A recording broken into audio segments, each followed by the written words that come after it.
नारायणं सुरगुरुं जगदेकनाथं भक्तप्रियं सकललोकनमस्कृतं च त्रैगुण्यवर्जितमजं विभुमाद्यमीशं वन्दे भवग्नममरासुरसिद्ध्यवन्द्यम्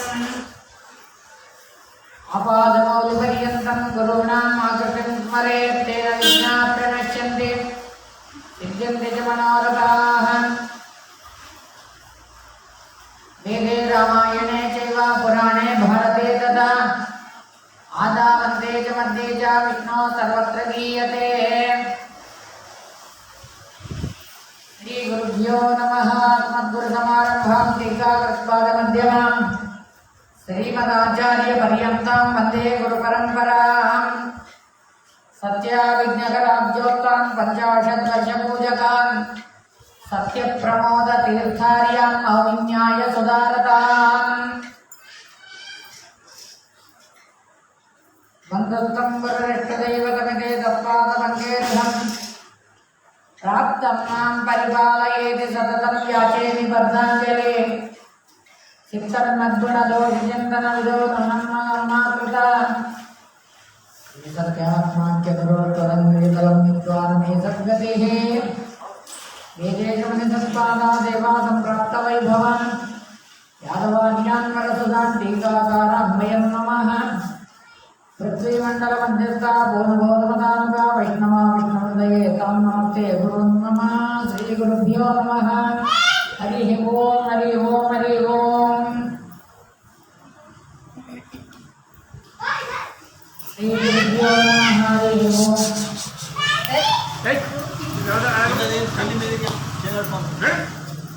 ఇది చేయబడుకోరా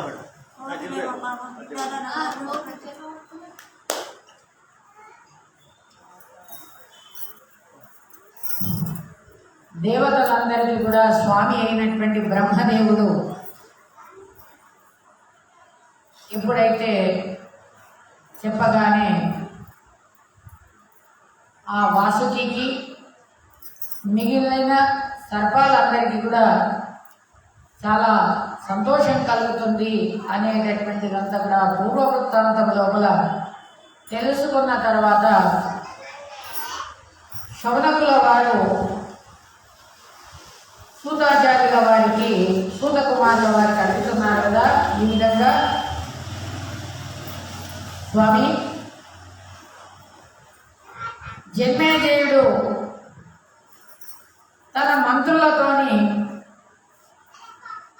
ఏం విచారం చేసినాడు, తన తండ్రి మరణం పరీక్షిత్తు రాజు గారి యొక్క మరణం జరిగిందనేటువంటి వార్త సంగతిని తెలుసుకొని తర్వాత ఏం చేసినాడు, దాని గురించి అంతా కూడా మేము మళ్ళీ ఇంకొకసారి వినదలుచుకున్నాము స్వామి, దాని గురించి మళ్ళీ మీరు మాకు చెప్పండి అని ఈ విధంగా ఎప్పుడైతే అడగగానే అప్పుడు సూత ఉవాచ సూతాచార్య వారు అంటున్నారు కదా, శృణు బ్రహ్మణ్యతా పృష్ట మంత్రిణో నృపతేస్తదా ఆఖ్యాతవాంస్తతే సర్వే నిధనం తత్ పరీక్షితః.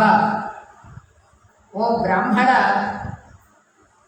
వినవయ్యా, ఓ బ్రాహ్మణోత్తముడ, ఈ విధంగా ఎప్పుడైతే ఆ రాజుగారు నిధనమైనారో అప్పుడు ఆ మంత్రులందరూ కూడా ఈ విధంగా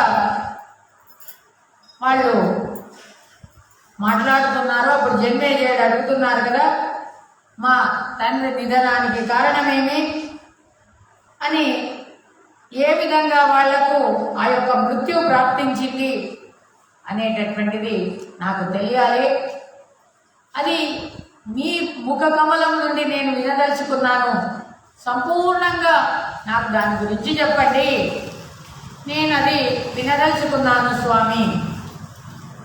తర్వాత ఈ మంగళకరమైనటువంటి ఏ కార్యం చేయాలి, ఏ కార్యం చేస్తే అది ఆయనకు నేను శాంతి చేసినటువంటి వారిని అవుతాను అని ఈ విధంగా విచారం చేస్తున్నాడు. కానీ విపరీతంగా కాకూడదు, కాబట్టి మీరు దాని గురించి నాకు చెప్పండి అని ఈ విధంగా ఎప్పుడైతే ఆ జన్మేజయుడు ప్రశ్నించినాడో అప్పుడు వైశంపాయనుల వారు చెప్తున్నారు.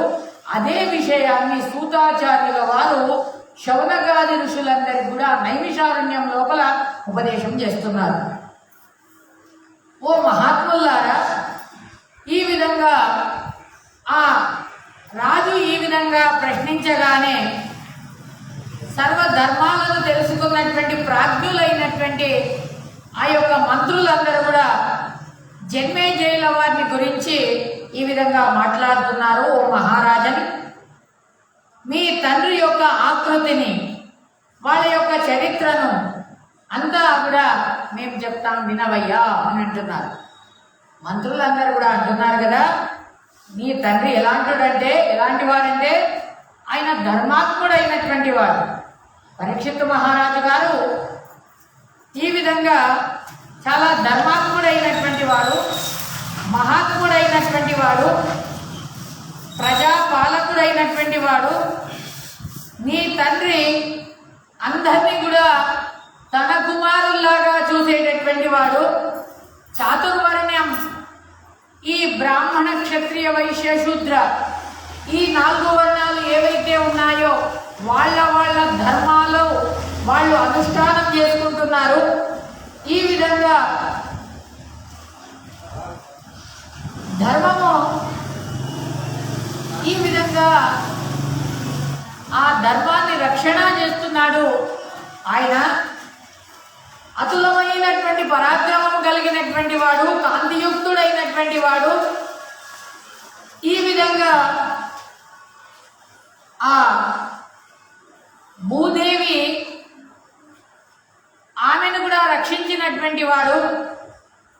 ఈ విధంగా ఎవరు కూడా ఆయనను ద్వేషించేటటువంటి వాళ్ళు కాదు. చూడండి, రాజును ఎవరు కూడా ద్వేషించేటటువంటి వాళ్ళు కాదు. రాజు కూడా ఎవరిని ద్వేషించేటటువంటి వాడు కాదు. ప్రజలు అందరూ కూడా ఎవరు కూడా ఒక్క మనిషి కూడా రాజు ఇలాంటి వాడు, రాజు చెడ్డ స్వభావం గలవాడు అని ఎవరు కూడా నిందా చేయలే రాజుగారిని. రాజుగారు కూడా ఎవరిని దూషించలే. అలా తాను పాలన చేస్తున్నాడయ్యా, ప్రజాపాలన చేస్తున్నాడు రాజుగారు. ఈ విధంగా ఆ ప్రజాపతి అయినటువంటి ఆ బ్రహ్మదేవుడు ప్రజలందరినీ కూడా సమానంగా చూస్తున్నాడు. అదేవిధంగా ఈయన కూడా బ్రాహ్మణ క్షత్రియ వైశ్య ఈ ఎవరైతే శూద్రులు ఉన్నారో ఈ 4 వర్ణాల వాళ్ళందరినీ కూడా చాలా సంతోషపెట్టినారట. అందరినీ కూడా సంతోషపెడుతున్నారు. వాళ్ళ మనస్సుకు తగ్గట్టుగా వాళ్ళ కర్మల లోపల వాళ్ళు నిరతులయ్యేటట్టుగా చేసినారు. బ్రాహ్మణులుంటే వాళ్ళు నిత్యం కూడా వేదాధ్యయనం లోపల, యజ్ఞయాగాదుల లోపల అధ్యయనం, అధ్యాపనం దీని లోపలనే నిరతులయ్యేలాగా చూశారు. క్షత్రియులైనప్పుడు వాళ్లకు ఆ యొక్క బలాన్ని ఇచ్చారు, వాళ్లకు ఆ యొక్క పృథివీని ఇచ్చారు. వైశ్యులు వాళ్ళు ధర్మముతోనే ఉన్నారు. ధర్మముతోనే వాళ్ళు ఆ రాజ్యం లోపల ఉన్నారయ్యా. శూద్రులందరూ కూడా కృషి యొక్క పొలాల పనులన్నీ కూడా చేసుకుంటూ ధర్మంతోని వాళ్ళు పనులను చేస్తున్నారు. పాపరహితులైనారు. ఎవరు కూడా వాళ్ళకు పాపాలు లేవట. ఈ విధంగా రాజుగారు అలా పాలన చేస్తున్నాడు ఆ పరీక్షిత్ మహారాజు గారు. ఈ విధంగా ఓ రాజన్, ఈ విధంగా యోగ్యమైనటువంటి కర్మలను చేస్తుండేటటువంటి వాడు ఆ రాజుగారు అక్కడ తన రాజ్యంలో ఉండేటటువంటి ఎవరైతే భర్త చనిపోయిన తర్వాత వాళ్ళందరినీ కూడా రక్షణ చేస్తున్నాడు.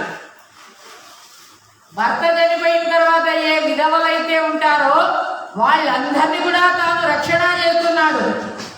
ఎవరైతే అనాథులై ఉంటారో, ఎవరు కూడా వాళ్లకు దిక్కు లేరో వాళ్ళను రక్షిస్తున్నారు. తర్వాత ఈ విధంగా అనాథులు, కృపణులు, వికలాంగులు, కాళ్ళు లేవు, చేతులు లేవు, కళ్ళు లేవు, అటువంటి వాళ్ళని కూడా తాను రక్షిస్తున్నాడయ్యా, పోషిస్తున్నాడు వాళ్ళని. ఈ ఈ విధంగా వాడు చూడడానికి ఎలా ఉన్నాడు? రెండో చంద్రుడిలాగా ఉన్నాడు. చంద్రుడు ఏ విధంగా పౌర్ణిమ రోజు నిండు కుండలాగా ఉంటాడో అదే విధంగా వాడి యొక్క ముఖ కమలం అలాగా ఉంది. ఆ పరీక్షిత్ మహారాజు గారి యొక్క ముఖ కమలం హృష్టపుష్టమైనటువంటి వాడు, కాంతియుక్తుడైనటువంటి వాడు, సత్యవచనం కలిగినటువంటి వాడు, దృఢమైనటువంటి పరాక్రమంతో ఉండేటటువంటి వాడు. ఈ విధంగా నీ తండ్రి ఇంకా ఎలాంటి వాడో తెలుసా? ధనుర్విద్య లోపల ఆ ధనుర్విద్యను కృపాచార్యుల వారి దగ్గర తాను అభ్యాసించాడు. కృపాచార్యుల వారి శిష్యుడయ్యాడు. వాళ్ళ దగ్గర ఆ ధనుర్విద్యను నేర్చుకున్నాడయ్యా. ఈ విధంగా నీ తండ్రి జితేంద్రియుడైనటువంటి వాడు, జిత మనస్కుడైనటువంటి వాడు, వృద్ధుల యొక్క సేవను చేసేటటువంటి వాడు, మేధావి అయినటువంటి వాడు. ఓ జన్మేజయ వినవయ్యా, నీ తండ్రి కామాది షడ్వర్గాలను జయించినటువంటి వాడు. కామ క్రోధ లోభ మోహ మద మాత్సర్యాలను ఏదైతే షడ్వర్గాలు ఉన్నాయో ఈ షడ్వర్గాలను జయించినటువంటి వాడు నీ తండ్రి. మహాబుద్ధి కలిగినటువంటి వాడు నాయన నీ తండ్రి. అంతేకాదు నీ తండ్రి నీతి శాస్త్రాన్ని తెలుసుకున్నటువంటి వాడు. ఈ విధంగా శ్రేష్ఠుడైనటువంటి వాడు. అంతేకాదు ఆ కృష్ణ పరమాత్ముడికి ప్రియుడైనటువంటి వాడయ్యా. మహా యశస్వి అయినటువంటి వాడు. జనులందరికీ కూడా ఆయన ఆ మహారాజు ఎలా అంటే చాలా ప్రియుడైనటువంటి వాడు. కురువంశం లోపల పరీక్షా సమయం, కురువంశం లోపల ఎవరైతే ద్రోణాచార్యుల వారి యొక్క కుమారుడైనటువంటి అశ్వత్థామాచార్యుల వారు ఈ పాండవుల యొక్క వంశమే ఉండకూడదు అని ఉత్తర గర్భానికి ఎప్పుడైతే బ్రహ్మాస్త్రాన్ని ప్రయోగించినారో ఆ సమయం లోపల ఆ ఉత్తరాదేవి ఆర్తనాదం చేసినప్పుడు అప్పుడు నిన్ను ఆ భగవంతుడు రక్షించాడయ్యా. నీ తండ్రిని రక్షించాడు. కాబట్టి ఆయన పేరు సుభద్ర కొడుకైనటువంటి అభిమన్యుడు. ఆ అభిమన్యుడి యొక్క కొడుకైనటువంటి యొక్క పరీక్షిత్తు రాజు, వాడి పేరు పరితః ఈక్షితః. అన్ని దిక్కులు కూడా తాను వీక్షిస్తూ ఉన్నాడు కాబట్టి వాడి పేరు పరీక్షిత్ అని ఆ యొక్క నామకరణమైందయ్యా. దేవుడి చేత రక్షించబడినాడు కాబట్టి వాడి పేరు దేవరథ అని పేరు. ఈ విధంగా రాజకార్యాల లోపల, ధర్మశాస్త్రాల లోపల, అర్థశాస్త్రాల లోపల వాడు కుశలుడైనటువంటి వాడు, గుణవంతుడైనటువంటి వాడు. ఈ విధంగా నీ తండ్రి 60 సంవత్సరాల వరకు యొక్క ప్రజలను పాలన చేసినటువంటి వాడు నాయన. ఈ విధంగా తర్వాత ఆ విధి దాన్ని ఎవరు కూడా తప్పించడానికి వీల్లేదు. ఒక సర్పం వల్ల ఆయన మరణాన్ని పొందినాడయ్యా. పురుషశ్రేష్ఠుడా, అనంతరం ఒక 1000 సంవత్సరాల వరకు యొక్క కురువంశం యొక్క పరంపర అనేటువంటిది నడుస్తున్నదయ్యా. ఆ శంతను మొదలుకొని ఈ జన్మేజయుడి వరకు అని ఈ విధంగా చెప్తున్నారు. ఈ విధంగా నువ్వు బాలకుడు అయినా కానీ కూడా నిన్ను తీసుకొని వచ్చేసి ఈ యొక్క రాజ్యం లోపల నీకు అభిషేకం చేసినాము, పట్టాభిషేకం చేసినాము అని ఈ విధంగా చెప్పగానే జన్మేజయుడు అంటున్నాడు కదా, ఈ కులం లోపల ప్రజలందరికీ కూడా హితం చేసిన తర్వాత ఆ యొక్క ప్రియము చేయనటువంటి తర్వాత ఈ విధంగా నా యొక్క ఆ పితామహులైనటువంటి వాళ్ళను నేను ఆశ్రయించి ఉన్నాను. వాళ్ళు ఎలా చెప్తారో ఆ ప్రకారంగా నేను నడుచుకుంటూ వెళ్తాను. ఈ విధంగా నా తండ్రి యొక్క ఇంకా నేను సరిగ్గా తెలుసుకోవాలని అనుకుంటున్నాను, దాని గురించి చెప్పండి అనగానే ఈ విధంగా అప్పుడు సూతాచార్య వారు చెప్తున్నారు కదా, మంత్రులందరూ కూడా ఆ ఘటనన్నింటిని కూడా చెప్తున్నారు. ఈ విధంగా మంత్రులందరూ అంటున్నారు కదా, రాజా పృథ్వీపాలుడైనటువంటి వాడు, సర్వశస్త్రధారి అయినటువంటి వాడు, అగ్రగణ్యుడైనటువంటి వాడు నీ తండ్రి ఒకసారి వేటకని వెళ్ళాడయ్యా. వేట వ్యసనం అనేటువంటిది ఉంది. పాండురాజు గారికి ఏ విధంగానైతే వేట వ్యసనం అనేటువంటిది ఉండేనో అదే విధంగా అదే వంశంలో వచ్చినటువంటి నీ తండ్రికి కూడా ఆ వేట వ్యసనం అనేటువంటిది ఉండే. కాబట్టి ఎప్పుడైతే వేటకు వెళ్ళినాడో ఆ వేటకు వెళ్ళగానే అక్కడ ధనుర్ధారి అయినటువంటి వాడు ఆయన ఈ విధంగా అక్కడ ఒక మృగాన్ని చూశాడు. ఆ మృగాన్ని చూసి దట్టమైనటువంటి అడవి లోపల ఆ మృగానికి తన ఆ ధనస్సును తీశాడు. తర్వాత నడుముకేమో ఒక కత్తిని కట్టుకున్నాడు. తర్వాత ధనుర్బాణాలను చేతిలో పట్టుకున్నాడు. తర్వాత మృగానికి ఒక బాణాన్ని వదిలాడు. తర్వాత నడుముకు కత్తి కట్టుకొని ధనుర్బాణాలను చేతిలో పట్టుకొని అక్కడికి వెళ్ళి తాను పరిగెత్తుకుంటూ వెళ్తున్నాడయ్యో. కానీ ఆ మృగం ఎక్కడా కూడా కనిపించలే.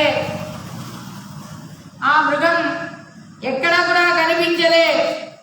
ఈ విధంగా నీ తండ్రికి 60 సంవత్సరాల వయస్సు వచ్చేసింది. కాబట్టి ఈ విధంగా చాలా ఆయనకు దాహం వేస్తుంది, ఆకలి దప్పికలైతున్నాయి. ఆ మహా అరణ్యం లోపల ఆ మునిని చూశాడయ్యా. ఆ మునిని చూసి మౌన వ్రతం లోపల ఉన్నాడు ఆ యొక్క ముని.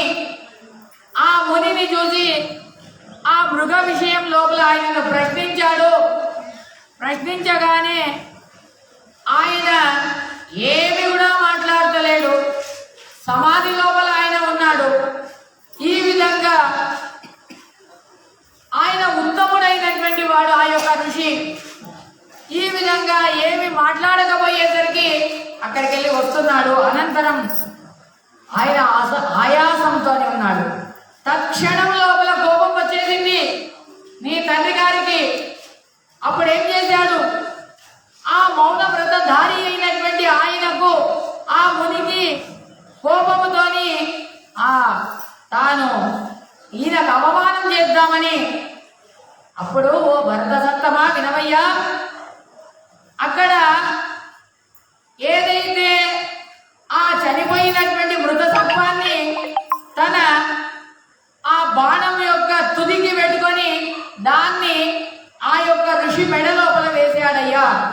ఆ పరిశుద్ధుడైనటువంటి ఆ ముని అపరిశుద్ధమైనటువంటి ఈ యొక్క పాము, చనిపోయినటువంటి పాము అంటే అపరిశుద్ధం, ఈ అపరిశుద్ధమైనటువంటి యొక్క పామును ఆయన మెడ లోపల వేశాడు. కానీ ఆయన ఏమీ అనలే, ఒక్క మాట కూడా మాట్లాడలే.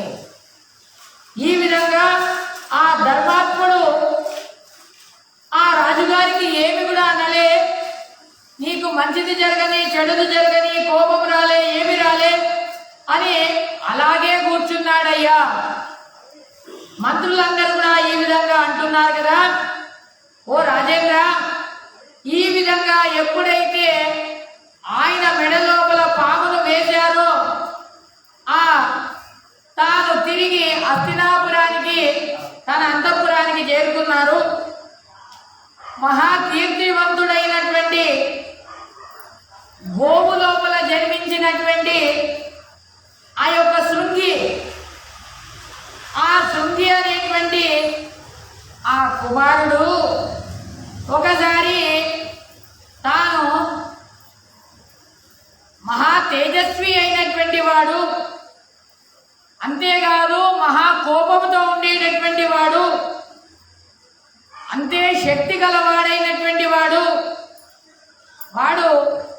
ఒకసారి ఆ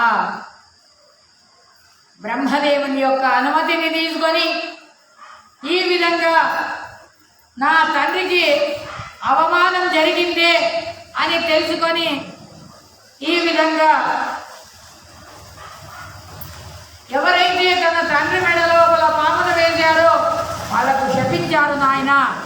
ఎలే జన్మేజయ, పురుషార్థులుడైనటువంటి వాడు, ఆ స్నేహితుడైనటువంటి వాడు, అపకారం చేయనటువంటి వాడు నీ తండ్రి మెడ లోపల ఎప్పుడైతే ఆ యొక్క పాము ఆయన మెడ లోపల ఉందో దాన్ని చూశాడు.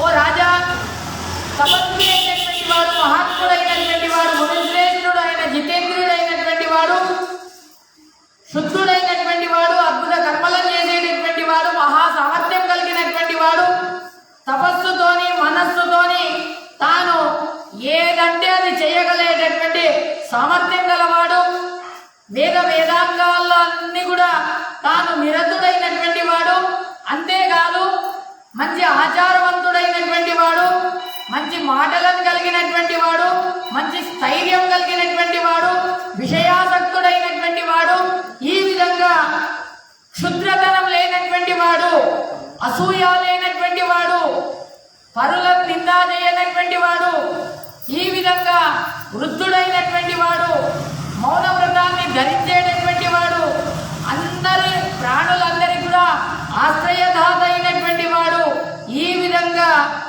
ఆ యొక్క అటువంటి ఆయనను చూసి ఆయన మెడ లోపల నీ తండ్రి పాము వేశాడు నాయన అని ఈ విధంగా చెప్తున్నాడు. ఆ ఋషికుమారుడు బాలకుడే, కానీ వృద్ధుడి కంటే శ్రేష్ఠుడైనటువంటి వాడు, మహా తేజస్వి అయినటువంటి వాడు వాడి చేతి లోపల నీళ్లను తీసుకున్నాడు. తన తండ్రిని ఉద్దేశించి ఈ విధంగా అంటున్నాడు కదా, తాను రోషముతోని ఈ యొక్క మాటలను అంటున్నాడు. ఏమనంటే, నా తండ్రి ఏమి కూడా అపరాధం చెయ్యలే, కాబట్టి నా తండ్రి మెడ లోపల ఎవరైతే యొక్క మృత సర్పాన్ని వేశారో ఆ పాపికి ఈ రోజు మొదలుకొని 7 రోజుల లోపల ఈ యొక్క చాలా క్రుద్ధుడైనటువంటి ఆ యొక్క తక్షకుడి వల్ల వాడికి మరణం కలుగుగాక అని ఈ విధంగా తన తపస్సు బలం, నా యొక్క తపస్సు బలం ఎలా ఉందో చూడు అని ఈ విధంగా ఆ యొక్క నీళ్లను తాను కింద వేశాడు నాయన, శపించాడు. ఈ విధంగా నీ తండ్రికి ఈ విధంగా ఆయన శపించాడు నాయన. ఆయన శాపం ఎల్లప్పటికీ కూడా అది వ్యర్థము కాదు. ఆ ముని శాస్త్రుడైనటువంటి వాడు ఈ విధంగా పుత్రుడిని అంటున్నాడు కదా, ఒరే అపక్వ బుద్ధి, ఇంకా నీ బుద్ధే పక్వం కాలేదు, ఎందుకు ఇలా ఇచ్చావురా శాపం అని అంటున్నాడు. 7 రోజుల లోపల తక్షకుడు వాడిని దయిస్తాడు రా, వాడు హెచ్చరికతో ఉండని వాడేమైనా సాధన చేసుకుంటాడేమో చెప్పండి. ఓ జన్మేజయ, ఈ ఘోరమైనటువంటి మాటలను విని నీ తండ్రి ఆ పన్నగ శ్రేష్ఠుడికి భయపడి చాలా హెచ్చరికతో ఉన్నాడు. అనంతరం 7 రోజులు గడిచిపోయింది. ఈ విధంగా ఆ బ్రహ్మర్షి అయినటువంటి ఆ యొక్క కాశ్యపుడు అనేటువంటి ఒక బ్రాహ్మణుడు వస్తున్నాడు. సమీపానికి వచ్చేటప్పుడు ఈ నాగేంద్రుడైనటువంటి తక్షకుడు ఆ కాశ్యపుడిని అంటున్నాడు కదా, ఏ పన్నగ శ్రేష్ఠుడైనటువంటి ఈ యొక్క తక్షకుడు అంటున్నాడు కాశ్యపుడిని పిలిచి, ఎక్కడికి వెళ్తున్నావు నాయన అని. కాశ్యపుడు అంటున్నాడు కదా, చూడు నేను పరీక్షిత్తు రాజు గారి దగ్గరికి వెళ్తాను. పరీక్షిత్తు రాజు గారు ఇప్పుడు ఏకస్తంభ భవనం లోపల ఉన్నాడు. వాడికి ఆ యొక్క తక్షకుడు అనేటువంటి నాగం వల్ల వాడికి హాని కలుగుతుంది, వాడిని దహింపజేస్తుందట. కాబట్టి నేను ఆ విషబాధను నివారణ చేస్తాను, నా యొక్క మంత్రముతోని అభిమంత్రణం చేస్తే వాడికి ఆ విషబాధ పరిహారం అయిపోతుంది అనగానే ఆ తక్షకుడు అంటాడు కదా, ఎవరో కాదు నేనే ఆ యొక్క తక్షకుణ్ణి అని ఈ విధంగా నువ్వు ఎందుకు బతికించాలని అనుకుంటున్నావు అని ఈ విధంగా చెప్పు అనగానే అప్పుడు అంటాడు కదా, ఆ మంత్రులందరూ అంటున్నారు కదా, నేను ధనాపేక్ష వెళ్తున్నాను అని ఈ విధంగా అనగానే ఆ మహాత్ముడి యొక్క మాటలను విని అప్పుడు దోషదూరుడైనటువంటి వాడు ఈ విధంగా ఆయన నీకు ఎంత ధనాన్ని ఇస్తాడో దానికంటే అధికమైనటువంటి ధనాన్ని ఇస్తాను, నువ్వు వెనుకకు తిరుగు అని ఈ విధంగా ఎప్పుడైతే చెప్పి ఆ యొక్క ధనాన్ని ఇచ్చి ఆయనను ఆ కాశ్యపుడు అనేటువంటి బ్రాహ్మణ్ణి వెనుకకు పంపిస్తాడు నాయన. ఈ విధంగా ఆ తక్షకుడు అనేటువంటి ఆ యొక్క నాగడు ఆ యొక్క సర్పము ద్విపదలలో శ్రేష్ఠుడైనటువంటి ఆ యొక్క బ్రాహ్మణుడు ఎప్పుడైతే వచ్చేటప్పుడు వాడిని నివారణ చేస్తాడు, వాడిని పంపించేస్తాడు. ఈ తక్షకుడు వాడికి ఏవైతే అపేక్ష ఉందో ఆ యొక్క ధనాన్ని ఇచ్చి వాడిని పంపిస్తాడు. తర్వాత ఎప్పుడైతే బ్రాహ్మణుడు వెళ్ళిపోగానే అప్పుడు తక్షకుడు ఒక క్రిమి రూపమై వచ్చి తర్వాత ఆ యొక్క ఆ పండు లోపల ప్రవేశించి తర్వాత ఆయనను వెళ్ళి కరుస్తాడు. నాయన ఎప్పుడైతే కరవగానే ఆయన మృతుడైతాడు, నీకు అప్పుడు పట్టాభిషేకం చేస్తారు అని ఇదంతా కూడా జరిగిందంతా కూడా వృత్తాంతాన్ని, ఇది దారుణమైనటువంటి వృత్తాంతాన్ని మేము నీకు చెప్పినాము ఓ నృపశ్రేష్ఠుడా, ఓ జన్మేజయ మహారాజా అని ఈ విధంగా నీ తండ్రికి కలిగినటువంటి యొక్క పరాభవం అప్పుడు ఆ ఉదంకుడికి కూడా ఈ విధంగా పరాభవం కలిగింది తక్షకుడు వల్లనే.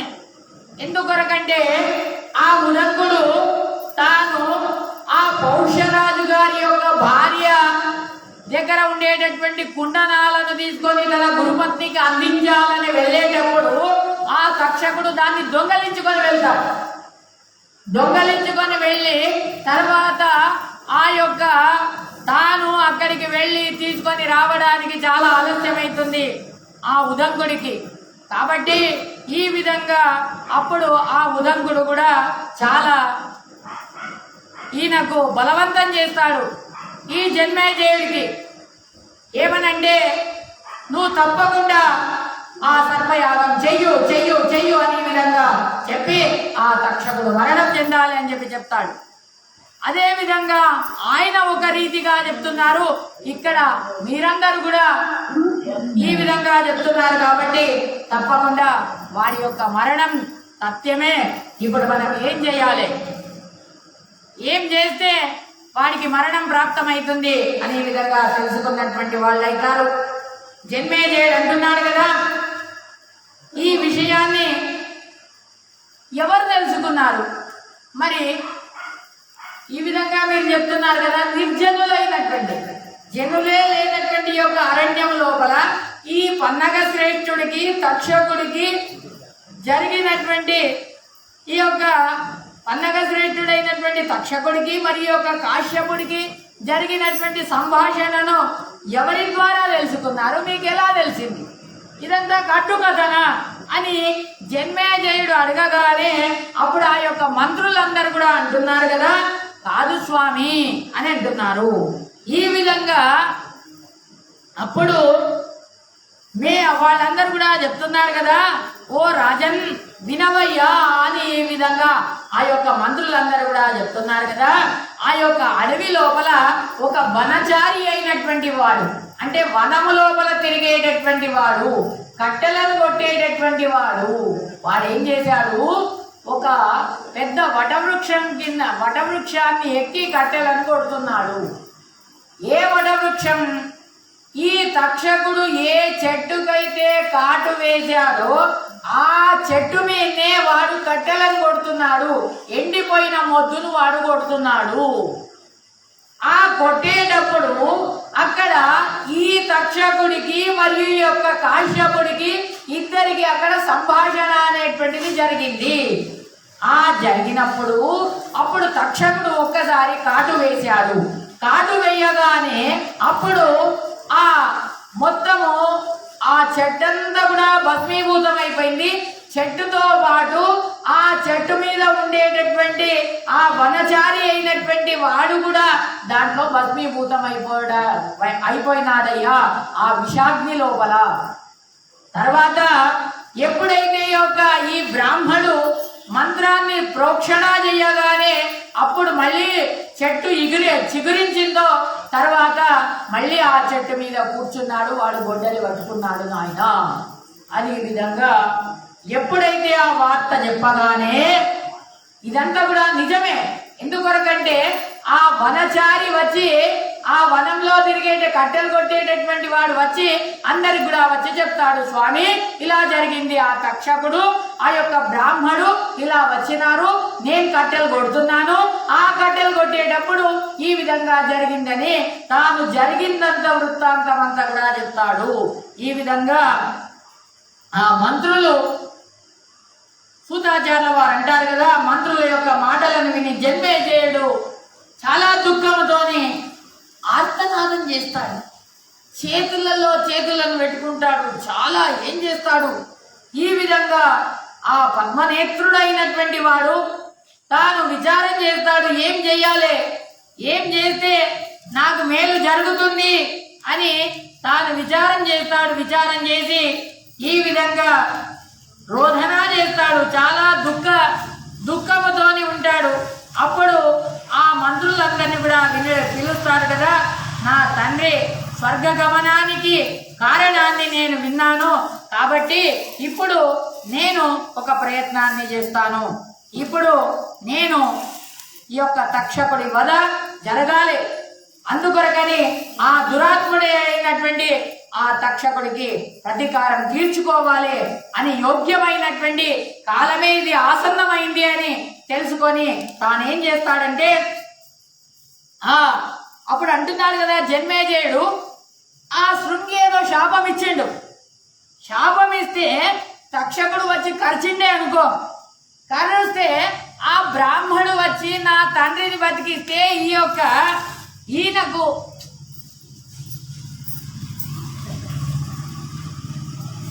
ఆ బ్రాహ్మడు వచ్చి బతికిస్తే ఈ తక్షకుడికి ఏమైతుండే, ఆయనకి ఏం జరుగుతుండే, నా తండ్రిని చంపాలని ఎందుకుండే, ఆయన కాటు వేయనుండే పోతుండే, విషమే ఎక్కుతుండే, కశ్యపుడు బతికిస్తుండే.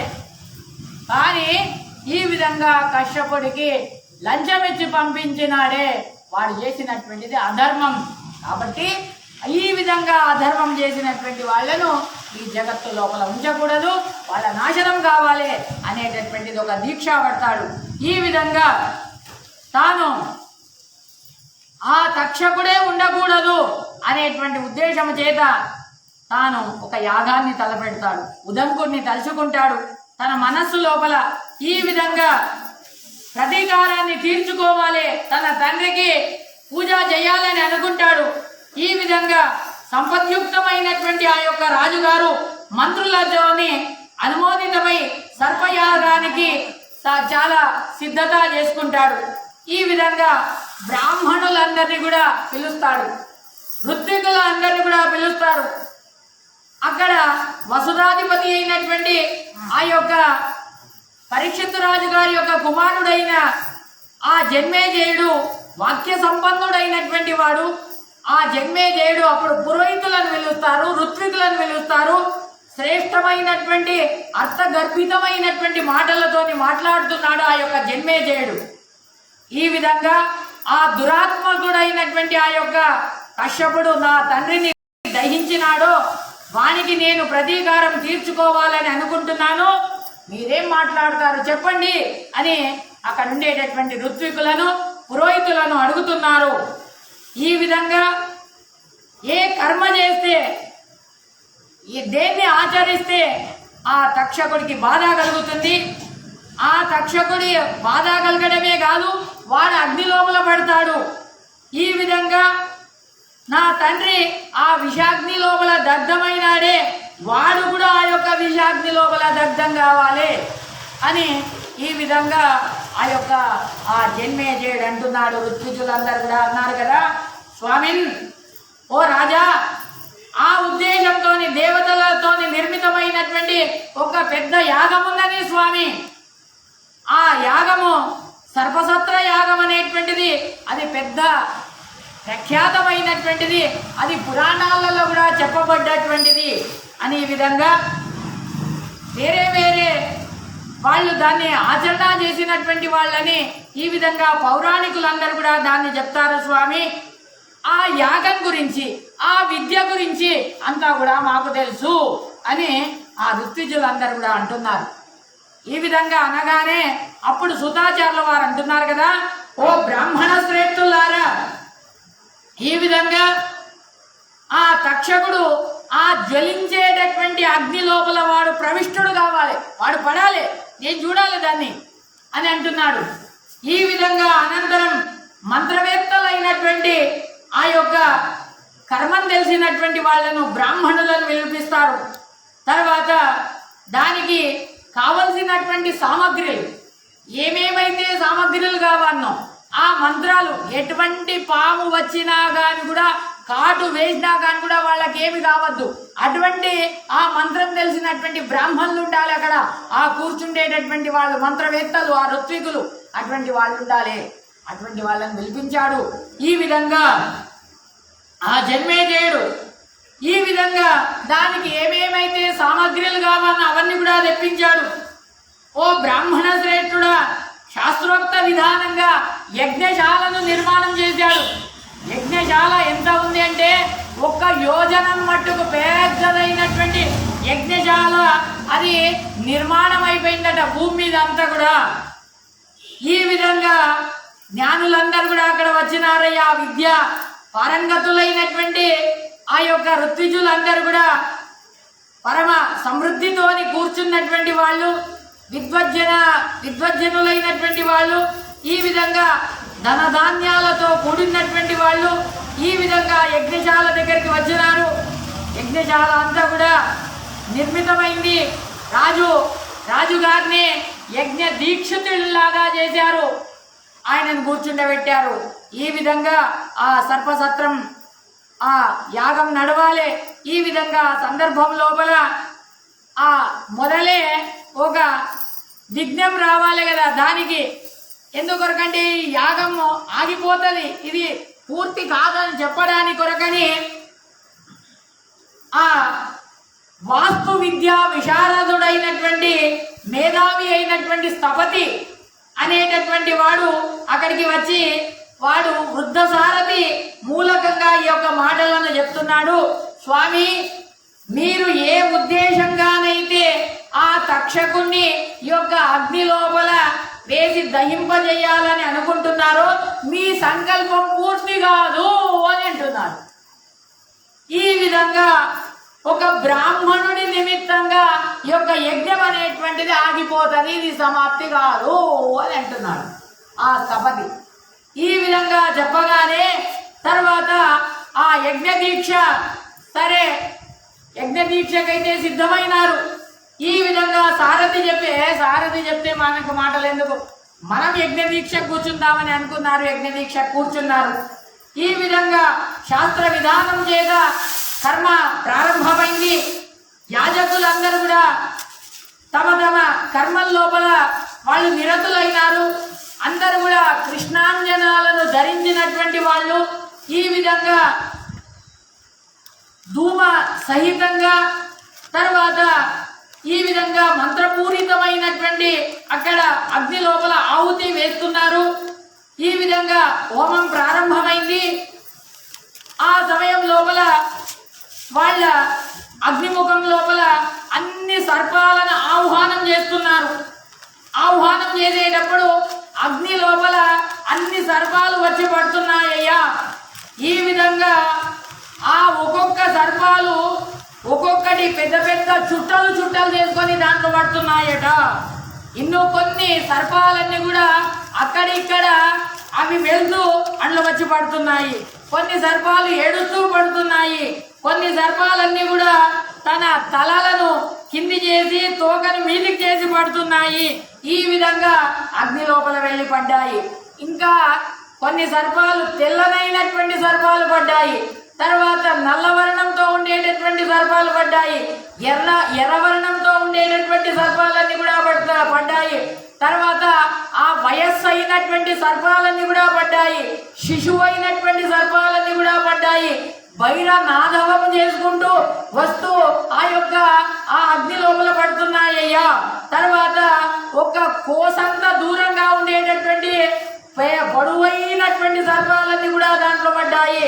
ఒక యోజనమంతా ఆ యొక్క సర్పాలన్నీ కూడా దాంట్లో పడ్డాయి. ఒక చిన్న గేనియస్టు ఆ యొక్క సర్పాలన్నీ కూడా దాంట్లో సతతంగా దాంట్లో పడుతూనే ఉన్నాయి. ఈ విధంగా ఆ బ్రాహ్మణులు అలా మంత్రం చెప్తున్నారు. ఆ యొక్క సర్పాలన్నీ కూడా దాంట్లో వచ్చి పడుతున్నాయ్యా. మార్గం నుండి, ఆకాశ మార్గం నుండి సహస్ర శత సంఖ్యాకమైనటువంటి ఆ యొక్క అద్భుత సంఖ్యాకమైనటువంటి ఆ పాములన్నీ కూడా దాంట్లో వచ్చి పడుతున్నాయి. ఓ బ్రాహ్మణుడా, ఈ విధంగా తర్వాత ఒక మూషిక ప్రమాణమైనటువంటి ఎలుక అంతా ఉండేటటువంటి పాములన్నీ కూడా వచ్చి పడుతున్నాయి. ఇంకా కొన్ని పాములు ఎలా ఉన్నాయనంటే ఆ యొక్క ఏనుగు తొండంలాగా ఉండేటటువంటి పాములు ఉన్నాయట. ఆ విధంగా పాములన్నీ కూడా వచ్చేసి అగ్ని లోపల వెళ్ళి పడుతున్నాయ్యా. ఇంకా కొన్ని మదించేటటువంటి ఏనుగుల్లాగా ఉన్నాయి. అవి కూడా మహాబలంతో ఉండేటటువంటి ఆ యొక్క సర్పాలన్నీ కూడా దాంట్లో పడ్డాయి. తర్వాత విష ఉల్బణము చేత ఉండేటటువంటి సర్పాలన్నీ కూడా, క్రూరమైనటువంటి సర్పాలన్నీ కూడా, ఒక్కొక్కటి ఆ రోకలి లాగా ఉండేటటువంటి సర్పాలన్నీ కూడా దాంట్లో వచ్చి పడ్డాయి నాయన. ఈ విధంగా కద్రుదేవి యొక్క శాపానికి బలి అయినటువంటి ఆ సర్పాలన్నీ కూడా అగ్ని లోపల ఆహుతి అవుతున్నాయి. ఈ విధంగా శౌనకుడు అంటున్నాడు కదా, ఆ మేధావి అయినటువంటి పాండు వంశోద్భవుడైనటువంటి ఆ యొక్క జన్మేజయుడి యొక్క సర్పయాగం లోపల ఆ శ్రేష్ఠులైనటువంటి ఋత్విజులు ఎవరున్నారు అక్కడ అనంటే అత్యంత విషాదరులైనటువంటి వాళ్ళు, తర్వాత సర్పాలకు భయం కలిగించేటటువంటి వాళ్ళు. ఈ విధంగా అక్కడ సదస్సులు ఎవరెవరు కూర్చున్నారు అని శౌనకులు అడుగుతున్నారు సుధాచార్యుల వారిని. ఓ ప్రీతిపాత్రులైనటువంటి వాళ్ళు, మీరు దీన్ని అంతా కూడా మాకు విస్తారంగా చెప్పండి అని ఈ విధంగా ఎప్పుడైతే చెప్పగానే అప్పుడు సుధాచార్యుల వారు అంటున్నారు కదా, ఓ రాజా వినవయ్యా, ఈ విధంగా ఆ యొక్క సర్పయాగం లోపల మేధావి అయినటువంటి ఆ యొక్క ఋత్విజులు సదస్సులు ఈ విధంగా వాళ్ళ పేరు చెప్పడానికి సాధ్యం లేదు, అంతమంది అక్కడ కూర్చున్నారు నాయన. తర్వాత ఆ చవన కులంలో వచ్చినటువంటి వాళ్ళు, వేదవేత్రులైనటువంటి వాళ్ళు, ప్రఖ్యాతులైనటువంటి ఆ చండా భార్గవులు అనేటువంటి బ్రాహ్మణుడే అక్కడ హోతృవైనాడు. తర్వాత ఆ విద్వాంసుడైనటువంటి వాడు, కుత్స కులంలో జన్మించినటువంటి వాడు, వృద్ధుడైనటువంటి బ్రాహ్మణుడైనటువంటి ఆ జైమిని అనేటువంటి వాడే ఉద్గాత్రువైనాడయ్యా. సాంగ అనేటువంటి ఆ యొక్క బ్రాహ్మణుడే అక్కడ బోధి అనేటువంటి ఆ యొక్క పింగళుడే అధ్వర్యు అయినాడయ్యా అని ఈ విధంగా చెప్పి, అంతేకాదయ్యా ఇంకా ఆ పుత్ర సహితంగా శిష్య సహితంగా సాక్షాత్ వేదవ్యాసుల వారే ఆ యొక్క ఆ సత్రం లోపల వాళ్ళే సదస్సులయ్యారు అక్కడ. అంతేకాదు ఇంకా ఉద్దాలక, కామటక, శ్వేతకేతు, శాండిల, అసిత, దేవల, నారద, పర్వత, ఆత్రేయ, మరియు కుండజటరు, తర్వాత కిరికట, వాత్స, తపస్వాధ్యాయ శీలులైనటువంటి, తర్వాత వృద్ధులైనటువంటి శృతస్రవ, కహోల, దేవశర్మ, మౌద్గల, తర్వాత శమటోరక, ఈ విధంగా అనేకమైనటువంటి వ్రతధారులైనటువంటి శ్రేష్టమైనటువంటి బ్రాహ్మణులందరూ కూడా ఆ యొక్క ఆ సర్పయాగం లోపల అక్కడ వాళ్ళందరూ ఆసీనులైనారయ్యా, సదస్సులై కూర్చున్నారు. ఈ విధంగా ఆ ఋత్విజులందరూ కూడా మహాక్రతువు లోపల వాళ్ళు అందరూ కూడా నిమగ్నులై ఉన్నారు. ఈ విధంగా ప్రాణులందరికీ కూడా భయాన్ని కల్పిస్తున్నారు. సర్పాలన్నీ కూడా అగ్ని లోపల పడుతూ ఉన్నాయి. ఈ విధంగా సతతంగా పడుతున్నాయి. సతతంగా పడుతూ ఉండేటప్పుడు, అగ్ని లోపల పడుతుండేటప్పుడు దాని లోపల ఉండేటటువంటి కొవ్వు ఏదైతే ఉంటుందో ఆ పాము మీద ఉండేటటువంటి కొవ్వు, మేధస్సు అవన్నీ కూడా ఒక నదుల్లాగా పారుతున్నాయట. ఈ విధంగా సతతంగా అవి దహించుకపోతున్నాయి. అక్కడ ఉండేటటువంటి గంధం అంతా కూడా అన్ని దిక్కుల కూడా ఆ గంధం వస్తున్నది నాయన. ఈ విధంగా ఆకాశం నుండి అన్ని సర్పాలన్నీ కూడా పడుతున్నాయి. ఈ యొక్క ధూమం అంతా కూడా ఆకాశానికి వెళ్ళిపోయింది. ఈ విధంగా ఆ సర్పాలన్నీ కూడా తీవ్రమైనటువంటి శబ్దాన్ని చేసుకుంటూ వస్తున్నాయి. ఆ సమయం లోపల తక్షకుడు జన్మేజయుడి యొక్క ఈ సర్పసత్రం లోపల, సర్పయాగం లోపల నేను దీక్షితుడైనటువంటి ఆ వార్తను విని అప్పుడు తక్షకుడు అంటాడు కదా, అబ్బా నాకు ఇంకా నా ఆ నేను అందులో పడవలసిందే, కాబట్టి నేనేం చేయాలి, నేను ఎవరిని శరణు వేడాలి అని ఇంద్రుడి దగ్గరికి వెళ్తాడు. ఇంద్రుడి ఇంటికి వెళ్తాడు. ఈ విధంగా ఆ భుజగ శ్రేష్ఠుడైనటువంటి ఆ తక్షకుడు ఈ విధంగా, స్వామి ఇంద్ర, నేను నీకు శరణాగతుడనైతున్నాను, నువ్వు నా పైన నా కరుణించు అని ఈ విధంగా అనగానే, అప్పుడు ఏ నాగేంద్ర, ఏ తక్షక, నీకు ఏం భయం కలిగింది చెప్పు అనగానే, కింద అక్కడ సర్పయాగం నడుస్తుంది. సర్పయాగం దేని కొరకు అంటే నా కొరకే సర్పయాగం చేస్తున్నారు, నన్ను ఉద్దేశించే చేస్తున్నారు. కాబట్టి నేను అందులో వెళ్ళి పడవలసి వస్తుంది. కాబట్టి నన్ను రక్షించు అనగానే ఇంద్రుడు అంటాడు కదా, నీకేం భయం లేదు, నా దగ్గర ఉన్నంత కాలం నీకేం భయం లేదు అని అంటాడు. అనగానే ఈ విధంగా సరే అని నీ లోపల ఉండేటటువంటి ఏదైతే దుఃఖం ఉందో ఆ దుఃఖాన్ని త్యజించు అని అంటాడు ఇంద్రుడు. ఇంద్రుడు ఆశ్వాసనని ఇస్తాడు. ఇంద్రుడి మన ఇంటి లోపల తాను సంతోషంగా ఉంటాడు. ఈ విధంగా అప్పుడు నాగాలన్నీ కూడా, ఈ పాములన్నీ కూడా సతతంగా దాంట్లో పడుతున్నాయి. దాంట్లో పడుతుండేటప్పుడు ఈ పన్నగేశ్వరుడైనటువంటి వాసుకి చాలా దుఃఖం కలుగుతుంది, మోహం కలుగుతుంది. ఏమి చేయాలి, తన చెల్లెల దగ్గరికి పోయినాడు, వాసుకి దగ్గరికి వెళ్ళినాడు. ఆ చెల్లెలైనటువంటి జరత్కారు దగ్గరికి వెళ్ళినాడు.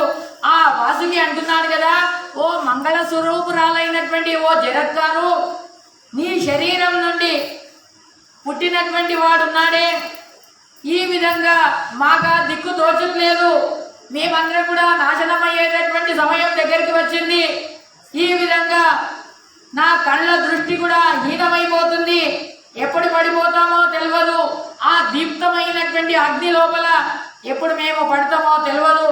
ఆ పరీక్షిత్తు మహారాజు గారి యొక్క కుమారుడైనటువంటి జన్మేజయుడు ఆ యజ్ఞం లోపల మేము ఖండితంగా దాంట్లో వెళ్ళి పడతాము, మేము యమసదనానికి వెళ్తాము.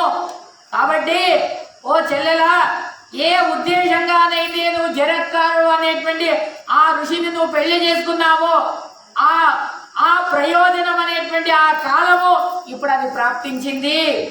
కాబట్టి నా బంధువులను, నన్ను అందరినీ కూడా నువ్వు రక్షించు. ఈ రక్షణ చేసేటటువంటి కార్యం ఇప్పుడు నీ మీద ఉన్నదమ్మా, నువ్వే చేయాలి. ఏ సర్పిణి అని ఈ విధంగా ఆ ఆస్తికుడిని ప్రచోదనాన్ని, ప్రేరణని నాకు బ్రహ్మదేవుడు చెప్పినాడు. ఈ విధంగా వాడే ఒక్కడు ఆ ఆస్తికుడే యొక్క సర్పయాగాన్ని నిలిపేటటువంటి సామర్థ్యం గలవాడు అని చెప్పినాడు. కాబట్టి నువ్వు వాడిని ప్రేరణ చేయి, వాడిని పంపివు అని అనగానే, ఈ విధంగా అప్పుడు ఈ సంకట మోచనం నుండి ఏ విధంగానైనా నన్ను రక్షించు అనగానే, అప్పుడు సరే అని రక్షిస్తా అని చెప్తుంది. ఈ విధంగా ఇది శ్రీమన్ మహాభారతే శతసహస్రికాయాం సంహితాయాం ఆదిపర్వణి 47 ఆస్తికపర్వణి 35 శ్రీకృష్ణార్పణమస్తు. అనేన భావ్య పుణ్యం అవాప్నోతు గురుర్మమ. శ్రీకృష్ణార్పణమస్తు.